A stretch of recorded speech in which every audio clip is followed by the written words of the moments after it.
Over a lot of years, my kitchen has accumulated a lot of pans, especially skillets. But there's one that I reach for way more than any other. This is MinuteFood. In my kitchen, the real workhorse is carbon steel.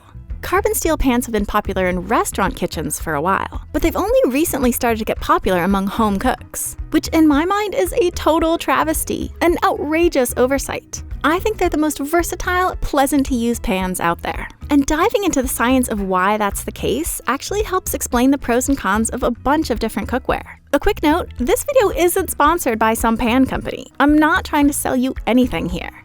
But psst, if you run an awesome cookware company, let's talk. I just want to share the nerdy stuff I've learned about my own panoply of pans. Now that that's out of the way, let's look at a few of the most popular types of pans out there. First, non-stick. These pans' biggest selling point is that they're coated with a thin layer of non-stick material that makes them super slippery. It's virtually impossible to get food to stick to this thing. Unfortunately, that non-stick coating is not at all durable, and evidence is mounting that it's terrible for the environment and for us. Then there's stainless steel.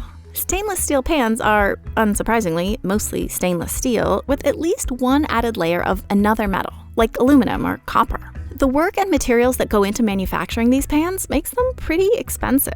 But their big advantage is that they conduct heat really well. In other words, heat moves through the pan easily. So stainless steel pans heat up fast when you add heat and cool down fast when you take heat away. Perfect for something like sautéing, where you want to be able to control the temperature pretty carefully. Then there's cast iron, which is kind of the opposite of stainless steel.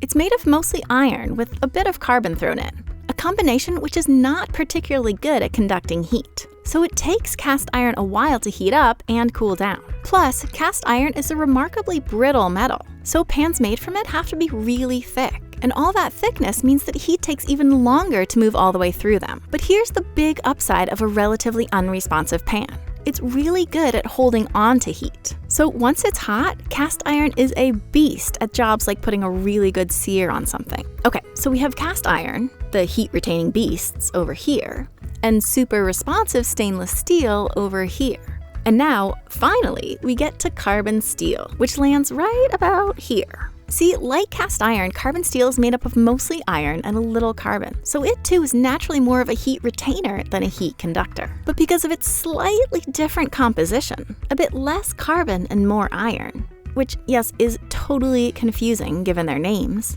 carbon steel is much less brittle than cast iron. So carbon steel pans can be made thin enough that even though they aren't inherently great at conducting heat, they're actually remarkably responsive. One quick caveat, carbon steel that's too thin isn't ideal. Really thin pans made of materials that don't conduct heat particularly well can sometimes heat unevenly. For me, a good quality carbon steel pan hits an awesome sweet spot between the uber responsiveness of stainless steel and the uber heat retention of cast iron. Plus, they're way lighter than cast iron and way cheaper than stainless steel, which are big bonus points in my mind, given that neither my arms nor my bank account are capable of a lot of heavy lifting. But wait, there's more. When they're properly seasoned and cared for, they can also get pretty darn close to the non-stickness of a non-stick pan.